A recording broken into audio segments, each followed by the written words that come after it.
2, 1. Assalamualaikum warahmatullahi wabarakatuh. Di sini kami ingin mempresentasikan hasil dari diskusi kelompok kami yang berjudul tentang energi dan sumber daya bumi dari mata kuliah pengantar ilmu kebumian. Sebelum itu, izinkan kami memperkenalkan diri satu-satu. Saya Nur Aziz Evananda Prasetya dengan NIM 24540674 TK 60038. Saya Lukmanur Hakim dengan NIM 24540661 TK 60035. Saya Raga Bagasbaga dengan NIM 24540665 TK 60036. Saya Ridho Eko Purnomo dengan NIM 245403336 TK 59944. Saya Ahmad Yusuf Hamdani dengan NIM 24540 TK 59935. Oke, next. Sebelum kita membahas mengenai tentang sumber energi, pertama-tama alangkah baiknya kita mengetahui terlebih dahulu, apa sih energi itu? Energi merupakan salah satu komponen fundamental dalam kehidupan manusia dan perkembangan peradaban. Sejak zaman prasejarah, manusia telah memanfaatkan berbagai sumber energi untuk memenuhi kebutuhan sehari-hari, mulai dari pemanasan, penerangan, hingga penggerak alat-alat pertanian. Seiring dengan kemajuan teknologi dan peningkatan populasi, permintaan terhadap sumber energi semakin meningkat. Hal ini mendorong eksplorasi dan pemanfaatan berbagai sumber energi yang ada di bumi. Energi dibagi menjadi dua kategori utama, yaitu energi terbarukan dan energi tidak terbarukan. Energi terbarukan mencakup sumber-sumber seperti matahari, angin, air, dan biomasa yang memiliki potensi untuk digunakan secara berkelanjutan tanpa risiko kehabisan. Di sisi lain, energi tidak terbarukan seperti minyak, bumi, gas alam, dan batu bara memiliki keterbatasan dalam hal ketersediaan dan dapat menyebabkan dampak negatif terhadap lingkungan jika dieksploitasi secara berlebihan.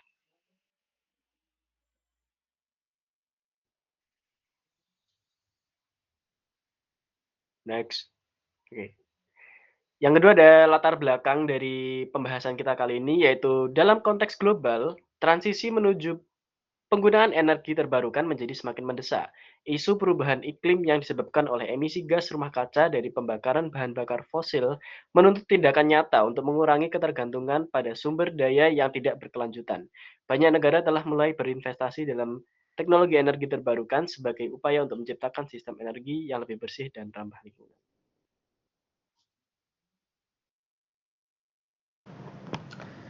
Selanjutnya kita bahas lebih lanjut tentang definisi energi ini. Energi merupakan konsep fundamental dalam fisika dan ilmu alam yang merujuk pada kemampuan untuk melakukan bekerja atau menghasilkan perubahan. Menurut fisika klasik, energi dapat didefinisikan dengan sebagai kuantitas yang dapat diukur dan ditransfer, yang memungkinkan terjadinya berbagai proses fisik dan kimia. Dalam literatur ilmiah, energi seringkali dikategorikan sebagai beberapa bentuk, termasuk energi kinetik, energi potensial, energi termal, energi listrik, dan energi kimia. Next.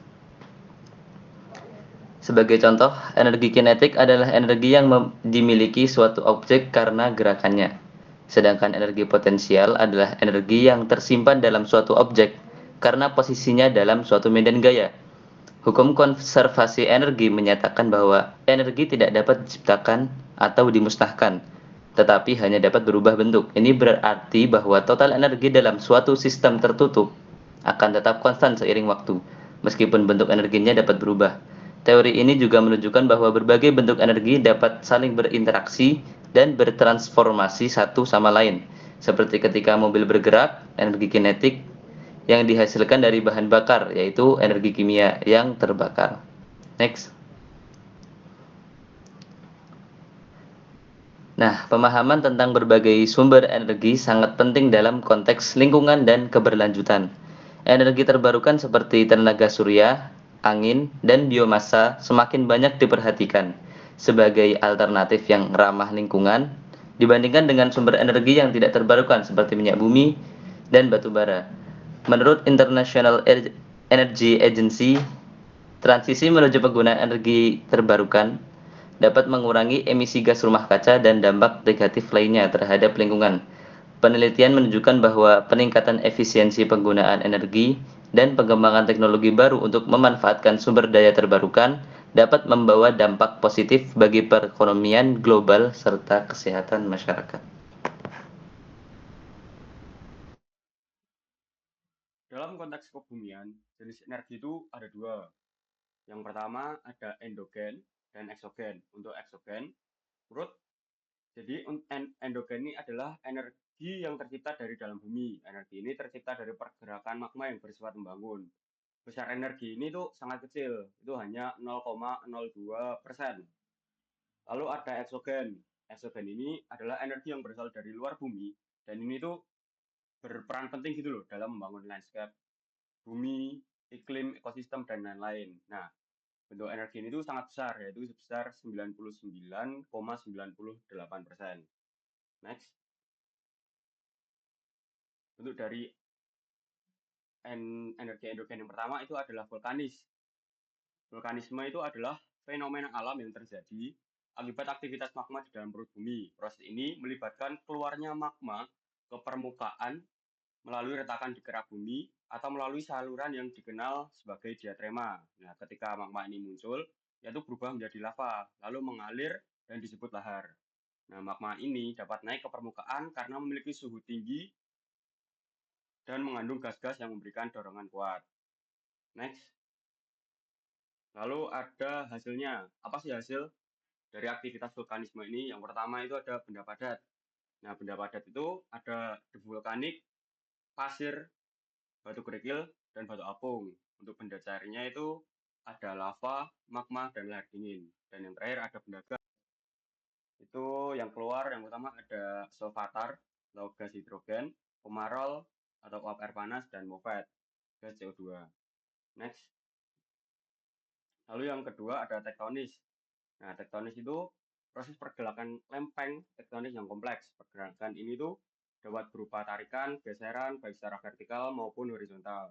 Nah, tenaga ini tuh yang mendorong terjadinya tektonisme berasal itu dari panas yang terkandung dalam inti bumi. Panas ini menyebabkan konveksi pada lapisan astenosfer yang kemudian memicu pergerakan lempeng-lempeng di atasnya. Next. Nah, pergerakan tektonis ini itu ada dua. Yang pertama ada epirogenesa. Nah, epirogenesa itu gerakan vertikal yang berlangsung lambat, baik berupa pengangkatan maupun penurunan bumi. Gerakan ini mencakup area yang luas dan dapat berlangsung dalam waktu yang lama. Jenisnya itu ada dua, pengangkatan atau positif dan negatif atau penurunan. Contohnya itu pembentukan dataran tinggi dan dataran rendah. Lalu yang kedua ada orogenesa. Orogenesa itu proses pembentukan pegunungan yang terjadi relatif cepat dan meliputi daerah yang sempit. Proses ini melibatkan pergerakan lempeng bumi yang menyebabkan terangkatnya atau turunnya bumi. Nah, si orogenesa ini menyebabkan perubahan bentuk batuan secara signifikan, yaitu terjadinya lipatan dan patahan. Next. Lalu yang terakhir untuk endogen yang terakhir adalah seismis atau gempa bumi. Seismis ini adalah getaran yang terjadi akibat pelepasan energi dari dalam bumi. Fenomena ini umumnya disebabkan oleh aktivitas tektonik, seperti patahan atau limpatan pada lempengan bumi. Pergerakan lempeng yang mendadak ini menghasilkan gelombang seismik yang merambat melalui batuan dan menyebabkan getaran di permukaan bumi. Selain itu, juga aktivitas vulkanik juga menyebabkan terjadinya si seismis atau gempa bumi ini. Next. Lalu ada energi bumi solar radiation atau eksagonik. Nah, seperti yang sudah saya bilang tadi, energi ini tuh sangat besar ya, itu sebesar 99,98% di bumi. Itu mempengaruhi berbagai proses seperti lautan, iklim, pasang surut, serta gelombang di bumi. Next. Nah, pengaruhnya yang pertama ada solar radiation, energi yang dipancarkan oleh matahari dalam bentuk gelombang elektromagnetik, terutama cahaya tampak, ultraviolet, dan inframerah. Energi ini itu menggerakkan sebagian proses di bumi karena sangat besar ya, yaitu 99,98%. Lalu heksagonik ini berpengaruh kepada cuaca. Cuaca yang dihasilkan dari distribusi panas di atmosfer akibat solar radiation. Sistem cuaca seperti badai dan angin terbentuk karena perbedaan suhu dan tekanan udara. Lalu interaksi dengan lautan. Jadi si lautan ini menyerap sebagian besar radiasi surya, terutama di permukaan. Nah, energi ini kemudian disebarkan ke seluruh lapisan laut melalui arus laut. Air laut yang dipanaskan oleh matahari menguap membentuk awan yang akan mempengaruhi cuaca dan iklim. Next. Lalu ada pasang surut. Nah, meskipun pasang surut ini dipengaruhi oleh gravitasi bulan dan matahari, radiasi surya itu ternyata juga berperan, tapi secara tidak langsung untuk mempengaruhi pasang surutnya melalui pemanasan laut dan atmosfer. Hal ini mengakibatkan perubahan dalam arus laut dan tinggi permukaan laut. Dan yang terakhir ada arus dan gelombang. Radiasi surya yang diserap oleh lautan menyebabkan gradien suhu yang memicu pergerakan air menciptakan arus laut. Arus ini penting dalam mendistribusikan panas di seluruh lautan. Next. Kemudian kita masuk ke apa itu sumber daya alam. Seperti yang kita ketahui, sumber daya alam adalah segala sesuatu yang berasal dari alam, yang tentunya kita juga sering menjumpai, yaitu seperti pohon, matahari, angin, atau mungkin batu bara. Dan sumber daya alam sendiri dibagi menjadi dua, yaitu sumber daya alam berdasarkan sifatnya. Sumber daya alam dibagi menjadi dua, yaitu sumber daya alam yang dapat diperbarui dan yang tidak dapat diperbarui. Sementara berdasarkan asalnya, sumber daya alam dibagi menjadi dua, yaitu hayati atau yang berasal dari tumbuhan dan non hayati. Oke, next kita ke contoh sumber daya alam yang dapat diperbarui seperti yang ada di PPT. Sumber daya alam yang dapat diperbarui ialah matahari, angin, tumbuhan, air, dan panas bumi. Sumber daya alam yang dapat diperbarui ini bisa kita manfaatkan sebagai pembangkit listrik, seperti contohnya matahari. Kita bisa menggunakan matahari sebagai pembangkit listrik tenaga matahari yang dimanfaatkan cahayanya sebagai pembangkit listrik dengan menggunakan panel surya. Kemudian angin dimanfaatkan untuk pembangkit listrik tenaga angin dengan memanfaatkan yang digunakan untuk memutar turbin, sehingga nantinya akan bisa menciptakan atau membuat energi listrik. Dan kita next ke sumber daya alam yang tidak dapat diperbarui. Contohnya seperti minyak bumi, batu bara, dan gas bumi. Minyak bumi sendiri bisa kita manfaatkan dan kita mungkin sering menggunakan, yaitu sebagai bahan bakar kendaraan. Kemudian ada contoh sumber daya alam yang tidak dapat diperbarui, yaitu nuklir dan mineral. Nuklir sendiri juga bisa sebagai pembangkit listrik tenaga nuklir yang kini sedang dikembangkan di Indonesia. Kemudian kita masuk ke sumber daya alam hayati, seperti kata asal muasalnya hayati dalam Kamus Besar Bahasa Indonesia diartikan sebagai sesuatu yang berhubungan dengan hidup. Oleh karena itu, sumber daya alam hayati dapat diartikan sebagai sumber daya alam yang berasal dari makhluk hidup seperti tumbuhan, hewan, dan mikroba. Sumber daya alam hayati memiliki peran penting dalam berkelanjutan kehidupan manusia dan ekosistem. Sumber daya alam hayati terbagi menjadi dua, yaitu nabati atau yang berasal dari tumbuhan dan hewani yang berasal dari hewan. Sumber daya ini termasuk ke dalam sumber daya yang dapat diperbarui karena kita sering menjumpai sumber daya hayati ini. Kemudian kita masuk ke sumber daya alam non hayati. Sumber daya alam non hayati seperti namanya, ini berasal dari sumber daya alam yang berasal bukan dari makhluk hidup. Sumber daya alam hayati juga dikenal sebagai sumber daya alam anorganik atau fisik.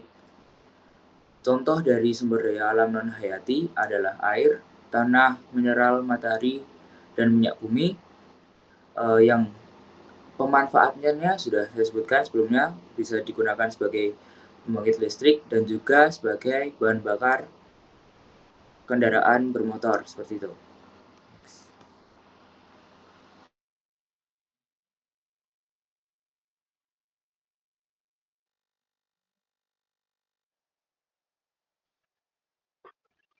Oke, sekarang pemanfaatan energi endogen.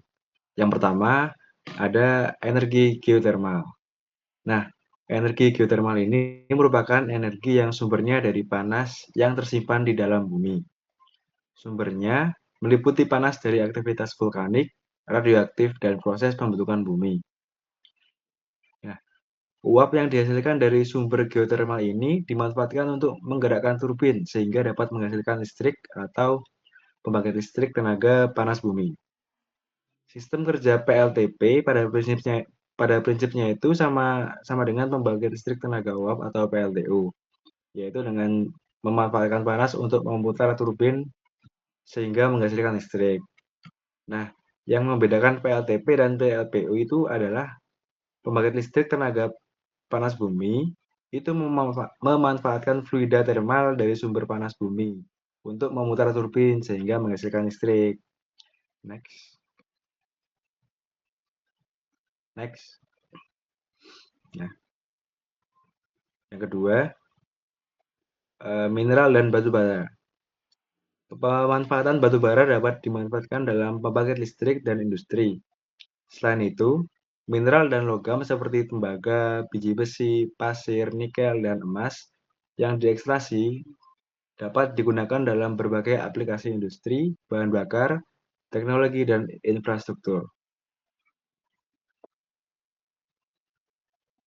Dan yang ketiga, ada gas alam. Pemanfaatan energi gas alam sangat banyak dalam berbagai sektor. Pastinya, gas alam itu dapat digunakan sebagai sumber energi listrik juga, menghasilkan listrik dengan emisi yang lebih rendah dibandingkan batu bara. Di sektor industri, banyak proses produksi yang bergantung pada gas alam, baik sebagai bahan bakar maupun sebagai bahan baku untuk menghasilkan bahan kimia dan pupuk. Selain itu, gas alam juga berfungsi sebagai bahan bakar alternatif untuk kendaraan melalui teknologi CNG, yaitu compressed natural gas, yang semakin populer. Dengan berbagai manfaat tersebut, penggunaan gas alam memiliki potensi untuk mengurangi emisi karbon sehingga menjadikannya pilihan yang lebih ramah lingkungan dibandingkan bahan bakar fosil lainnya. Next.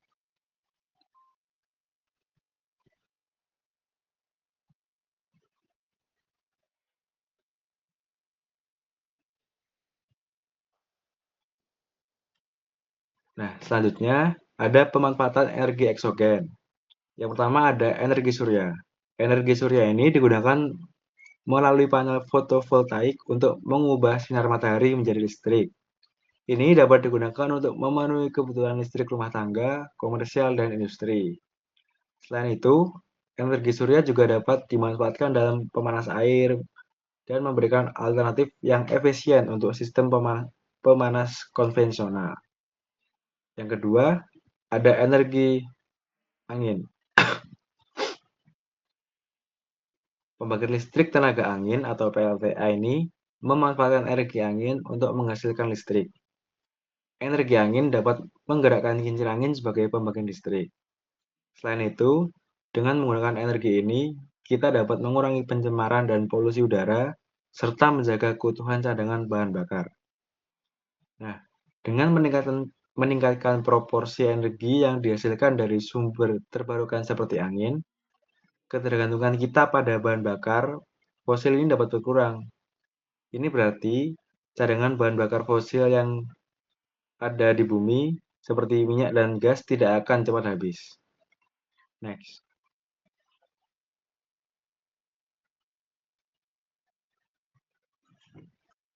Nah, di sini ada manfaat sumber daya alam bagi manusia.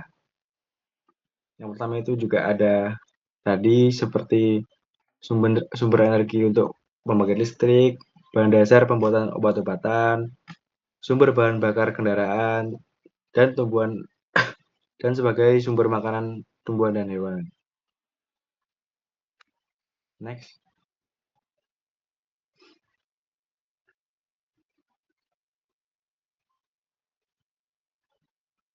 Nah, sumber daya alam yang ketersediaannya mulai menipis ini dapat disebabkan oleh beberapa faktor seperti penebangan hutan secara liar, pencemaran lingkungan, bencana kebakaran hutan, dan penggunaan energi yang berlebihan. Next.